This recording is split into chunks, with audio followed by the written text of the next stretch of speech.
Irmãos, para a reflexão nessa manhã, eu queria convidá-los a estudar um pouco um dos milagres de Jesus, mais falados, mas com uma teologia talvez não muito aprofundada. Quando Jesus acalmou a tempestade. Quando estávamos cantando aquela música ali, Não Temas, Eu Sou Contigo, eu me lembrei desse milagre de Jesus. Nós vamos lê-lo na Bíblia.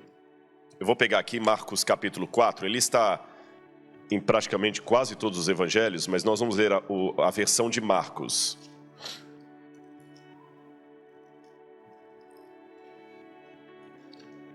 Marcos capítulo 4, versículos 35 em diante. Quem encontrou o texto, diga amém. Amém. Na minha tradução, eu estou lendo a Nova Almeida atualizada. Diz assim: Naquele dia, sendo já tarde, Jesus disse aos discípulos: Vamos passar para outra margem. E eles, despedindo a multidão, o levaram assim como estava no barco. E outros barcos o seguiam. Ora, levantou-se um grande temporal de vento, e as ondas se arremessavam contra o barco, de modo que o mesmo já estava se enchendo d'água. Jesus estava na popa, dormindo sobre um travesseiro. Os discípulos o acordaram e lhe disseram: Mestre, o senhor não se importa que pereçamos? E ele, despertando, repreendeu o vento e disse ao mar: Acalme-se, fique quieto. O vento se acalmou e tudo ficou bem calmo.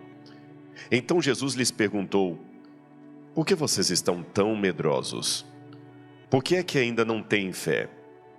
E eles, possuídos de grande temor, diziam uns aos outros: Quem é esse que até o vento e o mar lhe obedecem? Fique com a Bíblia aberta.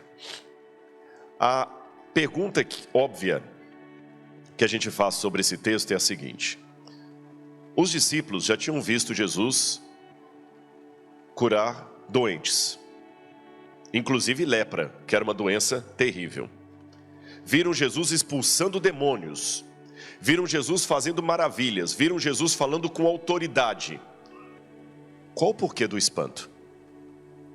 Se fosse esse o primeiro milagre de Jesus, faria sentido o susto, né? Eu estou com um homem que eu penso que é apenas um rabi, alguém muito inteligente, muito especial, que entende a Torá, e de repente ele repreende os ventos e a tempestade, tudo se acalma. Aí tudo bem. Não, mas Jesus já era alguém que havia feito vários milagres. Eu vou dar uma ilustração. Se eu tenho um amigo que é multimilionário, e eu já vi esse amigo possuindo casa, ilha, helicóptero, lancha, muito dinheiro, e um dia eu estou com esse amigo numa concessionária, ele compra um Porsche no cartão, onde é que estará o espanto?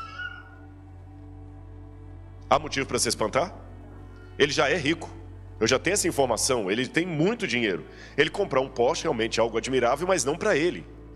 Agora, se eu não conheço a pessoa, estou vendo pela primeira vez, e ele fala: Vamos comigo ali que eu quero comprar uma coisinha. E ele compra um carro. Quem que é essa pessoa que compra um carro assim à vista? Mas se ele já tem demonstrações de ser uma pessoa multimilionária, onde está o espanto? Então essa é a pergunta que eu faço a esse texto. Uma vez que Jesus já tinha feito vários milagres, qual o espanto? Foi apenas mais um. Porém, se a Bíblia fala que os apóstolos se espantaram a ponto de indagar: Quem é esse? Então tinha alguma coisa especial relacionada a esse milagre que os outros não tinham. Concordam comigo? Eu tenho desenvolvido um método de estudo e ensino da Bíblia Sagrada que eu provisoriamente estou dando o nome de teologia físico-contextual. O nome é horroroso, eu reconheço. Mas na academia a gente não tem nome bonito para nada. Até encontrar um nome melhor, eu vou usar isso. O que significa teologia físico-contextual? É usar a arqueologia para colocar a Bíblia dentro do seu contexto. Porque, como eu falei ali para os jovens, 20% da Bíblia são doutrina. 80% da Bíblia são usos e costumes, expressões idiomáticas, geografia, nome de reis, nome de pessoas, episódio histórico. Se 80% da Bíblia é história, eu não posso menosprezar esses 80%. Eles são essenciais para entender os 20% de doutrina. E vou mais além. Se eu entender essa história da Bíblia dentro da cultura do Antigo Oriente Próximo, fica mais fácil ainda entender a mensagem. Vou dar um exemplo para vocês. Se daqui a 2000 anos, tudo que sobrasse da história americana fossem apenas fragmentos de história, alguns não entenderiam a expressão "It's rain, dogs and cats". Talvez eles se perguntariam: como cães e gatos caem do céu? Seria necessário conhecer o idioma inglês de hoje para saber que "It's rain, dogs and cats" é uma expressão idiomática para significar que está chovendo muito. Se eu disser "vá com Deus", não estou negando a onipresença de Deus. É uma forma de expressão do nosso tempo. Ficou claro isso para os irmãos? Então, essa cultura da época é importante para a Bíblia. Eu fiz isso durante a semana para os que estavam aqui. Eu mostrei a passagem do profeta, mas mostrei o mundo pagão ao qual o profeta estava respondendo. E nós vimos que a profecia dos 70 anos no cativeiro da Babilônia significava justamente uma resposta a uma falsa profecia de Marduk, que falava de 70 anos de prosperidade da Babilônia. Então, o que o contexto vai me ajudar a entender essa passagem? Vamos à arqueologia, então. Quando eu falo arqueologia, não é só escavar, não. É importante na Bíblia você ter a noção de mapa, geografia, onde aconteceu isso, quem está ao norte, quem está ao sul, etc. Então vamos ao mapa aqui. Nós temos o mapa de Israel. Israel moderno não é um país grande. Só para ter uma noção, eu vou precisar da ajuda para traduzir isso em milhas, tá? Israel, do norte ao sul, são 470 quilômetros. Ajude-me a transformar em milhas para ajudar o tradutor lá. 250 milhas, aproximadamente. 250 milhas de norte a sul. Vou precisar de outra ajuda. Leste a oeste, 120 quilômetros. 60 milhas aproximadamente. É um país pequeno. Eu não sei qual é o menor estado dos Estados Unidos da América. Qual que é o menor estado daqui? Rhode Island. É maior ou menor do que Israel? Mais ou menos a mesma coisa? Seria menor? Israel é pouco maior do que Rhode Island. Só que eu estou falando de um dos 50 estados da federação. Lá eu estou falando de um país inteiro. Para piorar, esse país tem 63% deserto. A água é uma coisa muito rara lá. A maior parte do ministério de Jesus foi aqui em cima. Olha. Então, veja bem, aqui, vou subir no norte. Você tem hoje o Líbano, aqui. Você tem a formação do Rio Jordão, que vem daqui. Ele começa a formar de vários veios. Aqui está as montanhas de Golã. E o Rio Jordão vai descendo, faz o mar da Galileia. Depois ele continua descendo e faz o Mar Morto. O ministério de Jesus foi em torno do Mar da Galileia, que não é mar de água salgada, é um lago de água doce, tá certo? E é em torno desse mar que Jesus fez o seu ministério. Por isso que muitas vezes na Bíblia, Jesus entra no barco, atravessa o mar, volta. Muita gente pensa o mar como se fosse assim, onda mesmo, né? As praias do Rio de Janeiro. Não, não, é uma lagoa pequena. Ok. Agora, por que os discípulos ficaram então tão espantados? Nós já lemos a passagem bíblica. Eu vou explicar para vocês que tem um erro na tradução que eu li em português. Aliás, não tem um erro na tradução, não. A tradução está correta. Tem um erro na maneira que as pessoas imaginam essa história. Corrigindo aqui, há um erro na maneira como as pessoas contam essa história. Por isso que eu falei para vocês ficarem com a Bíblia aberta. Vamos ver se vocês conseguem detectar qual o erro dessa cena. Eu vou mostrar a cena e vocês vão tentar descobrir qual o erro da cena. Vou dar uma pista. Não vou dar pista, não. Vamos lá. Muita gente vê filmes assim sobre o milagre, mas tem um erro. Já vou adiantar, o erro não é o fato que Jesus falou ou não falou, Marte, acalma. Estava fácil demais, né? Mas tem um erro muito grande naquela cena, com base no que nós lemos. Alguém consegue riscar? Ele falou, foi uma tempestade de vento, não de chuva. Vamos ver no texto aqui? Olha aqui, olha. Obrigado, parabéns. Marcos capítulo 4. Marcos capítulo 4, versículo 37. Ora, levantou-se grande temporal de vento. Não foi chuva. Não foi chuva. Como é um temporal de vento? Eu vou explicar a vocês pela geografia da região. Você tem um mapa aqui em relevo de Israel. Lembra que eu mostrei aquele primeiro mapa? Agora eu vou mostrar o mesmo mapa, só que em forma de relevo. Você percebe que o mapa da terra de Jesus, ele tem uma cadeia montanhosa do lado de cá, uma cadeia montanhosa do lado de cá, e um profundo vale aqui no meio, onde passa o Rio Jordão, olha. Então é como se fosse montanha de um lado, montanha do outro, e um vale no meio. É assim. Então o que acontece? Quando o vento vem do norte e também da parte oeste, ele pega um funil, um corredor, e ele pega pressão. Estão vendo ali, ó, da região de Ritim, o vento vem, ele passa pelo corredor das montanhas e sopra em cima do Mar da Galileia, mas ele sopra porque ele bate na cadeia montanhosa lá e faz uma curva. Eu vou mostrar uma animação para ficar mais fácil para vocês entenderem o que eu estou dizendo. Aqui nós temos uma animação do Mar da Galileia e olha o vento soprando. Então o vento sopra e ele começa a agitar as águas. Essa é uma tempestade de vento. Eu vou mostrar essa outra imagem aqui. Esse lugar onde vocês estão vendo é de onde vai de Nazaré para a Galileia. Tá bem? Quando você vai de Nazaré para a Galileia, lá você tem o Mar da Galileia lá ao fundo.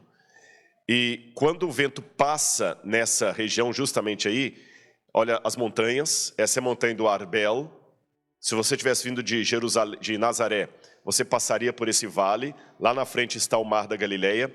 O vento passa por esse lugar que você está vendo aí, ele pega pressão, porque o corredor é estreito, ele pega pressão e começa a agitar as águas desse jeito que vocês estão vendo. Essa é uma tempestade. Veja que o sol está brilhando no céu, não está chovendo, mas olha como as ondas ficam realmente agitadas e o mar bravio. Já houve ondas de 3 metros de altura que conseguiu danificar asfalto na cidade de Tiberíades. Tiberias. Olha como é que o vento ajeita o mar. Esses são dois malucos, porque a polícia nem deixa navegar nessa circunstância. Os irmãos entenderam então que não foi uma tempestade de água, mas uma tempestade de vento? Então vamos juntar aqui. O milagre de Jesus, porque qual é a pergunta que eu estou perseguindo aqui? Por que aquele milagre deu admiração nos discípulos? Então eu tenho uma tempestade de vento no Mar da Galileia. 2 elementos, vento e água. Guarda esses 2 elementos, vento e água. Você vai entender daqui a pouco. Naquela época, estou de novo no contexto, os mares sempre eram símbolos de coisas perigosas. Os mares sempre eram símbolos de forças demoníacas, de povos em conflito, de guerras, de destruição, de perigo. Tanto é que a casa dos mais ricos do período romano, eles colocavam no chão, hoje quem é rico coloca um tapete persa, né? Uma coisa assim. Naquela época os ricos tinham o chão da sua casa com mosaicos. E os mosaicos desenhavam coisas da mitologia, que fazia a mente da pessoa. E eles sempre desenhavam nos mosaicos cenas como esta. Vocês estão vendo aí o deus Eros combatendo uma serpente no meio do mar, montado numa espécie de cavalo marinho, vocês estão vendo? Mas prestem atenção nos detalhes dos animais do mar, como são assim, feios, amedrontadores. Olha essa outra cena de piso de casa de rico daquela época. Os pescadores ali, e embaixo deles as águas, mas olhem entre os peixes que eles estão tentando pescar, um outro peixe grande ali com o olho assim, de monstro. Os monstros habitam no mar. E de onde veio tudo isso? Bom, desde a mitologia. Olha lá, outra cena, sempre nas casas nós vemos esse tipo de coisa. Quem veio durante a semana ouviu eu falar sobre o principal deus da Babilônia, cujo nome era Marduk. E Marduk é retratado como aquele deus que vai aos mares e destrói a grande serpente. Ele pega a serpente, Yam, que está nas águas. E a Bíblia vai corrigir isso, falando que quem é o Deus que destrói a grande serpente, na verdade, é o Deus de Israel. Se você for à mitologia sumeriana, como é que eles faziam a cosmologia do mundo? Os sumerianos colocavam assim, a Terra era como se fosse um disco. Estão vendo lá um disco? Em cima estão as águas celestiais e embaixo da Terra, as profundas águas do abismo. Que em hebraico eles chamam de Terrom, o abismo. As águas profundas, aquele oceano terrível, amedrontador. Você sai dos sumerianos e vai para os egípcios, era a mesma coisa. Os egípcios falavam de Get Nu, que é terra, céu, e eles também colocavam o mar profundo, o Duat, eles chamam Duat em egípcio, que é aquele mar caótico. Os mortos vão para o mar. Os mortos vão para o mar. Então o mar sempre era lugar de medo. Aliás, eu me lembrei de uma passagem aqui agora, que nem estava no meu script para lê-la, mas agora me veio essa passagem à mente e eu acho que vai ser interessante lê-la com vocês. Jó 25.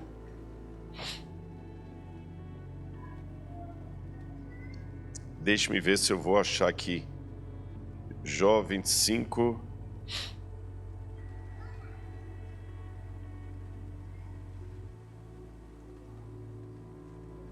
Que fala assim, os mortos tremem debaixo das águas com seus habitantes. Pensei que era Jó 25. Se alguém encontrar aí.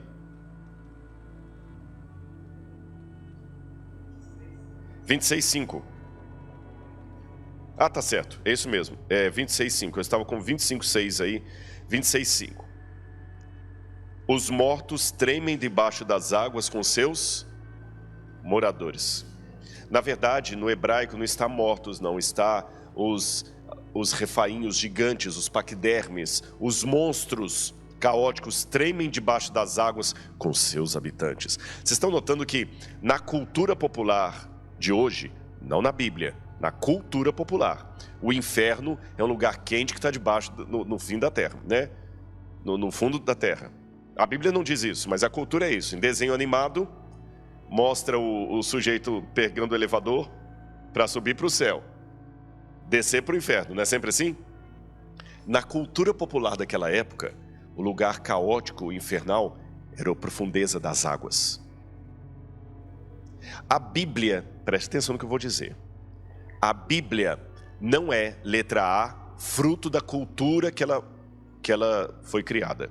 A Bíblia é palavra inspirada por Deus. A Bíblia também não é, letra B, um endosso da cultura da época. De novo, a Bíblia é a revelação de Deus. Porém, com estas duas coisas estabelecidas, é importante entender que a Bíblia dialoga com a cultura em meio à qual ela foi criada. Por que ela dialoga? Porque a Bíblia é Deus falando com sotaque humano. Vou dar um exemplo para os irmãos.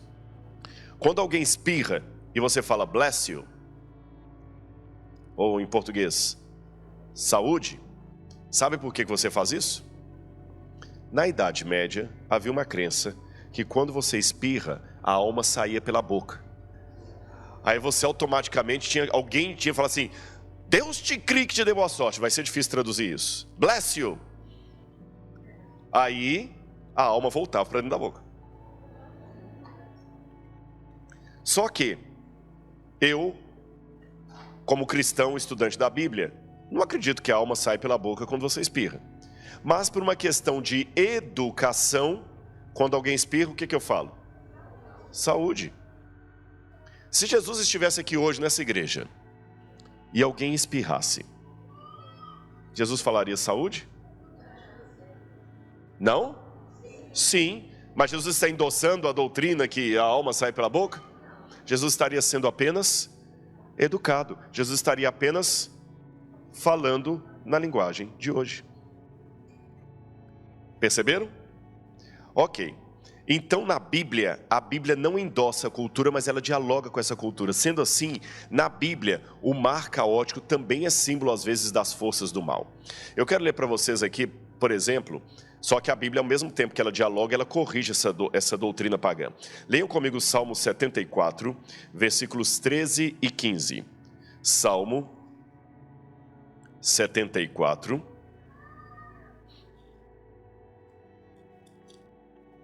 versículos 13 e 15. Olha o que Deus diz: Tu, com o teu poder, dividiste o mar, esmagaste sobre as águas a cabeça dos monstros marinhos. Olha o 14 também. Despedaçaste as cabeças do Leviatã e deste por alimento as criaturas do universo.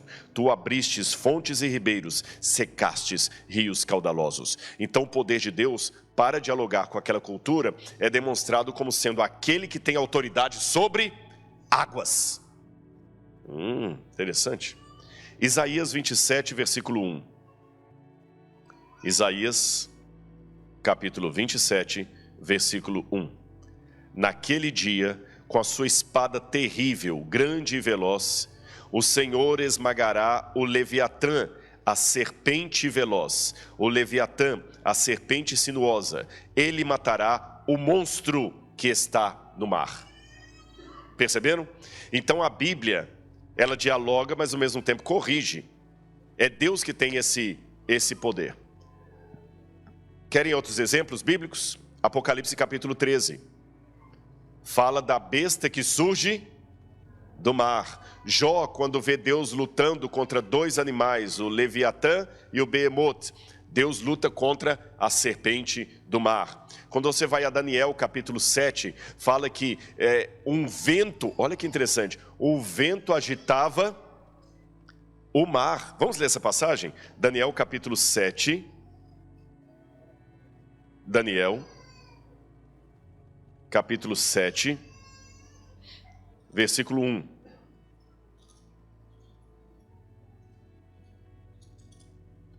No primeiro ano do reinado de Belsassar, rei da Babilônia, Daniel teve um sonho e visões passaram diante dos seus olhos quando estava ele deitado em sua cama. Logo depois, ele escreveu o sonho, fazendo um resumo de todas essas coisas. Daniel disse: Eu estava olhando durante a minha visão da noite, e eis que os 4 ventos do céu agitavam o grande mar. O que é que nós temos aqui? Água e vento. É isso? E mar. Água e vento. Então isso é o estado caótico. Agora raciocinem comigo. A Bíblia disse, outro detalhe, fala que a grande Babilônia, a mulher, é aquela que está sentada sobre muitas águas, povos agitados, caos, guerra, multidões. Então havia muito medo dos mares. Quem conhece a mitologia grega já leu a história de Ulisses, ou Odisseus, que é o seu nome em grego. Ulisses, ou Odisseus, é aquele camarada, aquele argonauta, um marinheiro, que ele viaja pelos mares e sempre a Odisseia mostra ali a luta dele contra os perigos do mar. Por exemplo, as sereias que cantaram. Por isso que Apocalipse capítulo 21 fala: vi novo céu e nova terra. Porque o primeiro céu e a primeira terra passaram e o mar já não existe. Aí vem alguns tristes e falam assim, poxa, eu queria tanto aproveitar que tem praia no céu. Quando eu vim para a igreja, me frustrei muito com isso, que eu sou de Belo Horizonte, lá não tem praia. Praia de Mineiro é Espírito Santo. Aí eu falo, não, mas no céu vai ter uma praia bem legal, na porta da minha casa. Aí quando mostraram na Bíblia lá, não vai ter praia, poxa. Não, irmãos, fique tranquilo, os mineiros como eu, vai ter praia no céu sim. Quando João fala, o mar já não existe, ele está falando em que sentido? Ele estava numa ilha, cercado de água por todos os lados. O mar para João era a distância de quem ele mais amava, era a prisão dele. O mar é a divisão dos povos, vários povos, é o conflito, é a guerra, é o caos. O mar já não existe. Está ficando claro isso para os irmãos? Mas olha que interessante. Eu falei durante a semana que o diabo ele faz uma paródia das obras de Deus. Se o mar caótico com vento é a forma satânica de criar uma contraposição a Deus, qual é o verdadeiro? Veja bem, o diabo usa esses dois elementos, o vento e as águas, para produzir caos entre as nações, medo. Ficou claro isso? Se ele está fazendo uma paródia de Deus, qual que é o verdadeiro? É que Deus usa o vento e as águas para criar a vida. Gênesis capítulo 1, versículo 1.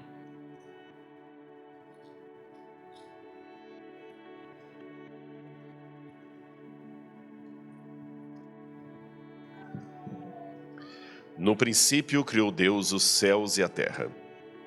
A terra era sem forma e vazia. Havia trevas sobre a face do abismo, o mar, e o Espírito de Deus movia sobre as águas. A palavra espírito, em hebraico, é ruach. Ruach. É a mesma palavra para vento. Tá certo? É a mesma palavra para vento. Espírito. Então o Espírito de Deus, que é uma pessoa, aparece na forma de um vento espalhando as águas. Essa expressão pairava sobre as águas, rahap, em hebraico. Eu estou parando para ajudar o tradutor. Rahap, em hebraico. Essa palavra ilustra um pássaro batendo as asas em cima de um lago. Imagina a cena. Um pássaro grande batendo as asas. E o que acontece com a água? Se agita. É esse o sentido aqui. O Espírito de Deus pairava sobre as águas. No batismo de Jesus, você vai ter a mesma cena. Jesus sai da água e o Espírito de Deus desce em forma de pomba, batendo as águas. Perceberam a semelhança? As águas, então, na Bíblia, representam a vida com o vento, com o sopro de Deus, com o Espírito de Deus. Olha o fim do dilúvio. Gênesis capítulo 8, versículo 1. Gênesis capítulo 8, versículo 1. Então Deus se lembrou de Noé e de todos os animais selváticos e todos os animais domésticos que estavam com ele na arca. Deus fez soprar um vento sobre a terra e as águas começaram a baixar. Repetiu a criação. No princípio, o vento, o Espírito de Deus, a pessoa do Espírito Santo, bateu as asas, soprou sobre as águas e surgiu a vida. Depois do dilúvio, o mesmo Espírito de Deus soprou as águas e renasceu a vida pós-diluviana. Jó capítulo 28, versículo 25. Jó capítulo 28, versículo 25. Posso ler na minha tradução? Quando Deus regulou o peso do vento e fixou as medidas das águas. Olha a maneira de falar do controle de Deus. Regulou o vento e fixou as medidas das águas. Salmo 65, verso 7. Esse aqui é interessante. Vai começar agora a desvendar o mistério de por que os discípulos ficaram tão admirados de Jesus acalmar o vento e as águas. Salmo 65, verso 7. Tu acalmas o rugido dos mares, o ruído das ondas, o tumulto dos povos. Olha o que o Salmo fez. Colocou o símbolo, a interpretação dele, e falou quem tem autoridade para acalmar aquilo. Quem? Não ouvi. Quem? Deus. Tu acalmas o rugido dos mares, o ruído das ondas, o tumulto dos povos. Salmo 89, verso 9.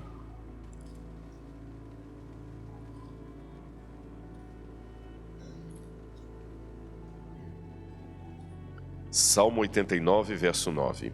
De novo falando de um ato exclusivo de Deus. Um ato exclusivo de Deus. Tu, Senhor, dominas a fúria do mar. Quando as suas ondas se levantam, tu as acalmas. O Senhor domina a fúria dos mares. Salmo 107, 25.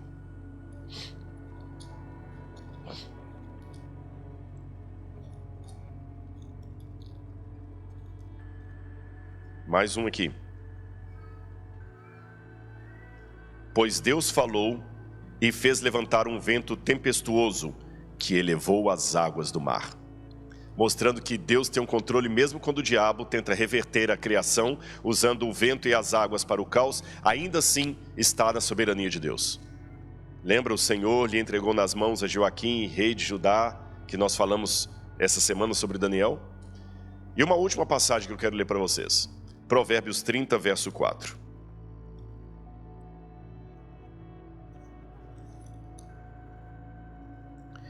Quem subiu ao céu? Olha, essa pergunta é retórica. Jesus até falou o seguinte, Jesus vai falar disso na frente, né? Quem subiu ao céu e quem de lá desceu? E depois em Atos também vai estar na pregação do apóstolo. Quem subiu ao céu e desceu? Quem pegou o vento com suas mãos? Quem amarrou as águas com a sua roupa?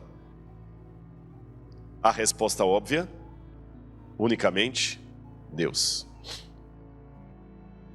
Quando Jesus opera aquele milagre, os discípulos ficaram realmente admirados. Por quê? Quem tinha autoridade sobre as águas agitadas pelo vento? Somente Deus.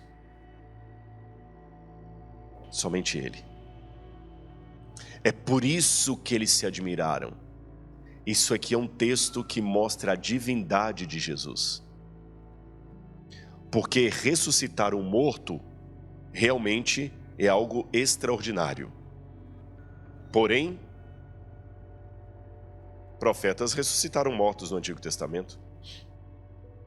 Expulsar um demônio ou uma legião de demônios é algo extraordinário. Porém, Davi, com a sua música, espantava os demônios de Saul. Multiplicar pães e peixes é algo extraordinário. Porém, Elias multiplicou o azeite da viúva. Mas acalmar os ventos e os mares daquele jeito, só Jesus. E tem mais um detalhe nisso aqui. Existe algo do passado que fazia parte do ensino deles, que a gente chama de ato profético. O que é o ato profético? Numa época em que não havia PowerPoint, não havia livro para cada um ficar, os professores teatralizavam a sua mensagem para torná-la mais emblemática. Ou para ilustrar, ou para chamar a atenção do que ele queria dizer. Nós temos isso na cultura grega. Era um ato geralmente assim, estranho, fora do comum, que despertava duas coisas no auditório. Opção A, curiosidade. Por que você está fazendo isso? Opção B, é tão óbvio que não precisa explicar. Suponhamos que eu tenho um grande amigo, que todo mundo me via com ele aqui, amigo, sócio, e ele me traiu. Roubou tudo que eu tinha, tomou a minha empresa, e todo mundo ficou sabendo. E depois de muito tempo, eu consigo reerguer os meus negócios e vou abrir minha nova empresa. E aquele que me traiu chega lá para confraternização. E na frente de todo mundo, quando ele vem me cumprimentar, eu só tiro a mão dele e faço assim. Eu não preciso explicar. Todo mundo entendeu que eu não aceito o cumprimento dele. Os judeus, quando morrem alguém, na família, ele pega a roupa e rasga. É um ato teatral para mostrar a minha dor. Diógenes andou com uma lanterna acesa nas ruas de Atenas e depois em Corinto durante o dia. De dia, com uma lanterna acesa. Um ato estranho. Quem vai ligar a lanterna de dia? Quando as pessoas perguntavam, por que você está com a lanterna acesa de dia? Ah, que bom que você perguntou. Eu estou procurando um homem justo. Oséias pegou uma mulher da vida da prostituição, adúltera, Gomer, deu o braço para ela e começou a desfilar com ela como uma preciosa dama da sociedade. Quando todos perguntaram, por que você está fazendo isso? Ah, vocês perguntaram? É assim que o Senhor está tratando vocês que traíram o Senhor. Isso chama-se ato do profeta. É usar uma encenação para imprimir uma mensagem. É assim que eles raciocinavam na época. Ficou claro para os irmãos isso? Jesus fez um ato desse no navio. Jesus deixou a água surgir para despertar fé nos apóstolos e revelar quem ele era. Mar, acalme-se. Eu sou Deus. Mas eu quero terminar esse sermão com uma nota aqui. A Bíblia fala que Jesus estava, enquanto as águas se agitavam, Jesus estava dormindo. Imaginem você no barquinho ali no meio do mar da Galileia, com medo de toda a questão que o mar representa, e Jesus dormindo. E eles agitavam e Jesus dormia. Dormia. Parecia até um contraponto do que aconteceria no futuro, quando Jesus também os agitou lá no Jardim das Oliveiras, eles estavam dormindo. Jesus, orem comigo. Agora era Jesus que estava dormindo. Se Jesus ali pediu para eles orarem com ele, eles também se sentiram traídos. Mestre, ajuda a tirar a água do barco, faz alguma coisa. O senhor está dormindo, então olha para mim nesse momento. Você que está em casa, você que está aqui, olhe para mim. Você pode esquecer de tudo que eu falei nessa manhã. Mas lembre-se disso. Você está no barco agitado, com medo dos demônios, e Jesus está dormindo? Muitas pessoas que estão aqui, que são visitantes, que vieram porque algum amigo trouxe. Você veio para cá, mas ninguém sabe que você está num mar agitado. And Jesus is sleeping? Why he is sleeping? Where is Jesus when we need it? When we need him? Why? He don't answer my prayer. Why Jesus do not talk with me? Why Jesus do not tell anything to my heart? Por que ele não fala nada? Eu quero chamar a Priscila aqui para cantar uma música. Mas eu não posso sair dessa igreja sem fazer um apelo especial para alguém que talvez está precisando nessa manhã de ouvir a voz de Jesus. Eu quero dizer para você, preste atenção, olhe bem para mim agora.